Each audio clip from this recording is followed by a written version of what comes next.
Hello again. A couple of things I missed or forgot, and I forgot also to mention that I'm in Cairo, Egypt.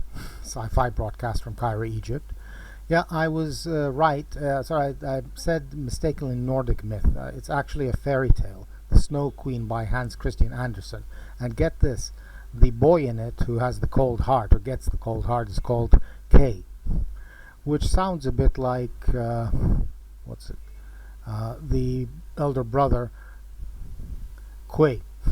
Who knows? Or that could be a coincidence. There could be a reference to it. I forgot also to mention that Elle Fanning, the evil twin, she's dressed, and her hairstyle, no, she's dressed very similar to, what's her name? Oh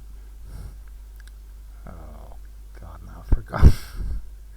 Prometheus, Charlize Theron's character, Vickers, yeah, who's again like the evil the queen or evil princess, and she wants to inherit the there's a fairy tale arc there in a way.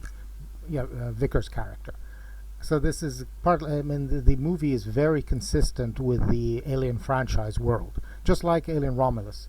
And wouldn't you know it, you have the scene where the robot puts has a electrode or whatever shoved in through the ear, which freaks you out. And that's probably reference to Alien 3. One of the best things about Alien 3 was Bishop all bashed up and sticking the needles into the electrodes into him.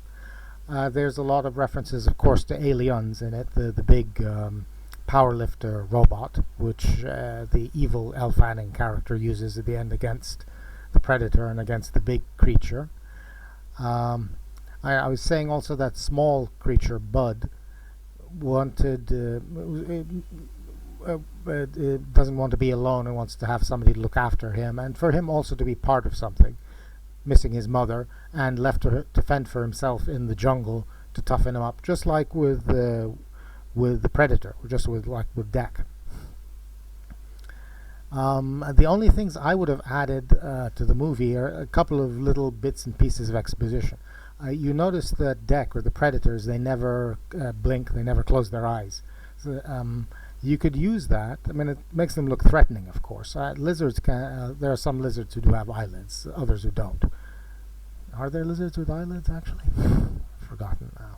I think so. Yeah. But I mean, there's ways that they can protect their eyes, but that makes him more menacing. And you could add a little part and say that the reason that he gets angry and bashes things instead of crying is he can't cry. He's a lizard. He doesn't have any tear ducts.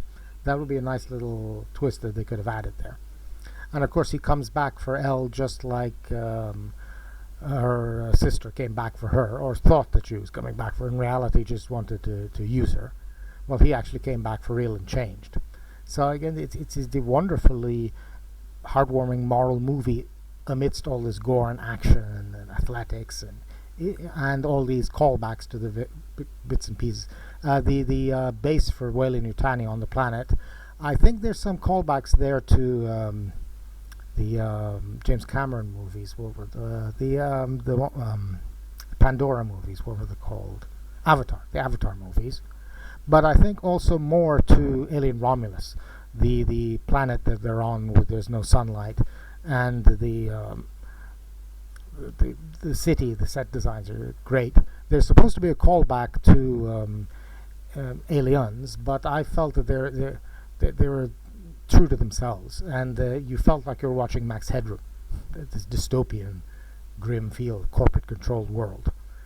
There's a lot of cyberpunk in. There's a lot of cyberpunk in the Alien franchise in general, even from the very first one. And the creature itself is a biomechanoid. Yeah, I watched a review of two Vietnamese girls, Asian Angels, and they say the facehugger looks like an octopus, but the alien itself looks like a robot. And they say that, and that's very. It shows you how the movie is so well made, the original Alien, that it operates on you on all sorts of levels, subliminal level, and the back of your mind. You can relate to certain things and say, that's reptilian, that's insect-like, that's parasite-like, that's mechanical-like, etc., etc. And this does the same thing. It's not as good as Alien, of course, not as deep and nasty, and no, not as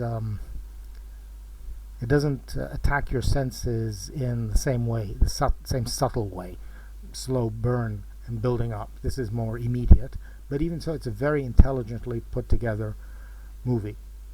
I think that's everything. I think that's everything I missed. Okay, I'm going to stop here, and I apologize for the sound change when I put the plug in. I didn't know it had that effect. Okay. Imad al-Din Aisha, Cairo, Egypt, sci-fi.